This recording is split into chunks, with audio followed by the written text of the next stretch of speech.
Video में हम लोग क्लास 12 के इंग्लिश ग्रामर के साइनोनिम्स के ऑब्जेक्टिव को पढ़ेंगे जो 100% आपके एग्जाम में इस टॉपिक से क्वेश्चन पूछा जाता है। तो चलिए वीडियो को शुरू करते हैं। यदि आप क्लास 12 के छात्र हैं तो इस चैनल का सदस्य बनने के लिए चैनल को सब्सक्राइब कर लें और नीचे दिए गए व्हाट्सएप पर अपना नाम और पता ज़रूर भेजें ताकि आपके क्लास की ज़रूरी स्टडी मटेरियल मुफ्त में आपको दिया जा सके। ये साइनोनिम्स का पार्ट 4 है। इसके पहले हम 3 वीडियो अपलोड कर चुके हैं केवल साइनोनिम्स से ही। यदि आप उसको नहीं देखे हैं तो उसको आप जा करके देख लीजिएगा। हर सेट में 10-10 क्वेश्चन इंपॉर्टेंट क्वेश्चन दिए हुए हैं जो डायरेक्ट आपके एग्जाम से टच करेगा। ठीक है, तो चलिए क्वेश्चन नंबर 1 को शुरू करते हैं। सबसे पहले हम लोग यहाँ देखेंगे कि साइनोनिम्स होता क्या है। तो मैंने हर वीडियो में इस बात को बताने की कोशिश की है कि साइनोनिम्स जो होता है वो पर्यायवाची होता है। साइनोनिम्स का हिंदी ही होता है पर्यायवाची। ठीक है, पर्यायवाची का मतलब जैसे एक ही का अलग अलग नाम। तो यहाँ अंग्रेजी में जो अंग्रेजी वर्ड होता है वो कहीं ना कहीं अलग अलग वर्ड होता है, लेकिन जो उसका हिंदी होता है वो दोनों एक ही जैसा होता है। ठीक है, हिंदी का जो अर्थ होता है समान होता है, लेकिन इंग्लिश का जो वर्ड होता है वो अलग अलग होता है। ठीक है, तो चलिए क्वेश्चन नंबर 1 में हम लोग देखेंगे the synonyms of reluctant. The synonyms of reluctant यानी इसका हिंदी होगा अनिच्छुक। क्या होगा? अनिच्छुक। तो इसका साइनोनिम्स हम लोग देखेंगे। ऑप्शन नंबर ए में दिया हुआ है रेडी। रेडी का मतलब होता है तैयार, तो तैयार तो होगा नहीं क्योंकि अनिच्छुक का अर्थ जो होगा वो भी उसी हिसाब से होना चाहिए कि किसी काम को करने में किसी को इच्छा नहीं हो, उसी को अनिच्छुक कहा जाता है। तो यहाँ तैयार का मतलब कोई काम करने के लिए रेडी है, तो ये तो होगा नहीं। फिर ऑप्शन नंबर बी देखते हैं विलिंग। विलिंग का मतलब होता है इच्छुक, तो ये भी नहीं होगा। फिर ऑप्शन नंबर सी में देखते हैं हेजिटेटिंग। हेजिटेटिंग का मतलब होता है हिचकिचाने वाला। क्या होता है? हिचकिचाने वाला। तो इसका सही उत्तर ऑप्शन नंबर सी हो जाएगा। ठीक है, क्योंकि रिलैक्टेंट का जो साइनोनिम्स होगा वो हेजिटेटिंग होगा। चलिए फिर 2 नंबर क्वेश्चन को देखते हैं। 2 नंबर क्वेश्चन में दिया हुआ है कि the synonyms of venality. The synonyms of venality, इसका वेनालिटी का जो हिंदी होता है वो भ्रष्टाचार होता है। तो इसका साइनोनिम्स हम लोग देखेंगे। ऑप्शन नंबर ए में दिया हुआ है होप। होप का मतलब होता है आशा, तो ये तो होगा नहीं। फिर ऑप्शन नंबर बी देखते हैं सेक्रीफाइस। सेक्रीफाइस का मतलब होता है बलिदान, तो ये भी नहीं होगा। फिर ऑप्शन नंबर सी देखते हैं करप्शन। करप्शन का मतलब भ्रष्टाचार। तो देखिए भ्रष्टाचार और भ्रष्टाचार दोनों हिंदी में समान अर्थ हैं और इसका जो अंग्रेजी है वो दोनों अलग अलग है। तो मैंने पहले ही बता दिया है कि साइनोनिम्स में बनाते समय हम लोगों को इस बात पर जोर देना पड़ता है कि दोनों का जो वर्ड मीनिंग होता है वो कहीं ना कहीं अलग होता है, लेकिन दोनों का जो हिंदी में अर्थ होता है वो समान अर्थ में होता है, एक ही होता है। ठीक है, तो देखिए यहाँ वेनालिटी का क्या हो जाएगा? करप्शन। ठीक है, इसका सही उत्तर ऑप्शन नंबर सी हो जाएगा। चलिए फिर 3 नंबर क्वेश्चन को हम लोग देखेंगे। 3 नंबर क्वेश्चन में दिया हुआ है the synonyms of rein. The synonyms of rein. Rein का मतलब होता है नियंत्रण। क्या होता है? नियंत्रण। तो बताइए इसका साइनोनिम्स क्या होगा? तो ऑप्शन नंबर ए में आपको दिख रहा होगा ओवरकम। ओवरकम का मतलब होता है काबू पा लेना, ये तो होगा नहीं। फिर ऑप्शन नंबर जो बी है, बी में दिया हुआ है फाइलिंग। फाइलिंग का मतलब होगा फेंकना, ये भी नहीं होगा।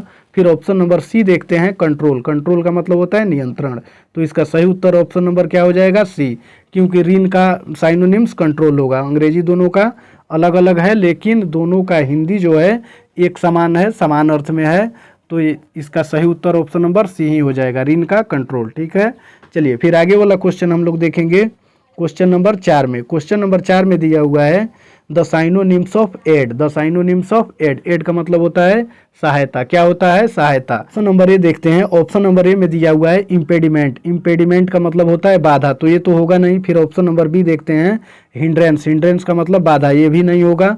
फिर ऑप्शन नंबर सी देखते हैं असिस्टेंस। असिस्टेंस का मतलब होता है सहायता, तो कहीं ना कहीं इसका हिंदी समान अर्थ में है, एक ही जैसा है। तो एड का जो साइनोनिम्स होगा क्या हो जाएगा? असिस्टेंस। ठीक है, इसका सही उत्तर ऑप्शन नंबर सी हो जाएगा। चलिए फिर आगे वाला क्वेश्चन देखते हैं। Question number 5। क्वेश्चन नंबर 5 में दिया हुआ है the synonyms of thin is. यानी थिन इज का जो हिंदी होगा क्या होगा? पतला। तो इसका साइनोनिम्स हम लोग देखेंगे। ऑप्शन नंबर ए में देखते हैं कि दिया हुआ है क्लियर। क्लियर का मतलब होता है स्पष्ट, तो ये तो होगा नहीं। फिर ऑप्शन नंबर बी देखते हैं फास्ट। फास्ट का मतलब तेज, तो ये भी नहीं होगा। फिर यहाँ देखते हैं ऑप्शन नंबर सी में दिया हुआ है अमाउंट। अमाउंट का मतलब होता है रकम, तो ये भी नहीं होगा क्योंकि पतला का ना स्पष्ट होगा, न तेज होगा, ना रकम होगा।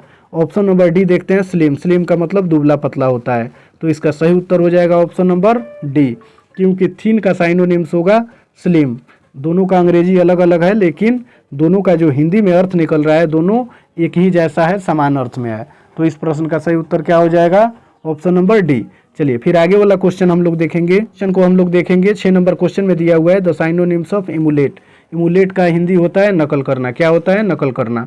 तो कहीं ना कहीं नकल करना का जो पर्यायवाची होगा, साइनोनिम्स होगा, वो भी नकल करना ही होगा। ठीक है, अंग्रेजी दोनों का अलग अलग होगा, लेकिन हिंदी दोनों का अलग अलग होगा। तो ऑप्शन नंबर ए में ही हम लोगों को दिख जा रहा है कि इमिटेट दिया हुआ है। क्या दिया हुआ है? इमिटेट, जिसका हिंदी होता है नकल करना। नकल करना का नकल करना। ठीक है, दोनों का अंग्रेजी अलग अलग है, लेकिन हिंदी में दोनों का अर्थ एक समान है। तो इमुलेट का जो साइनोनिम्स होगा इमिटेट होगा। क्या होगा? इमुलेट का इमिटेट।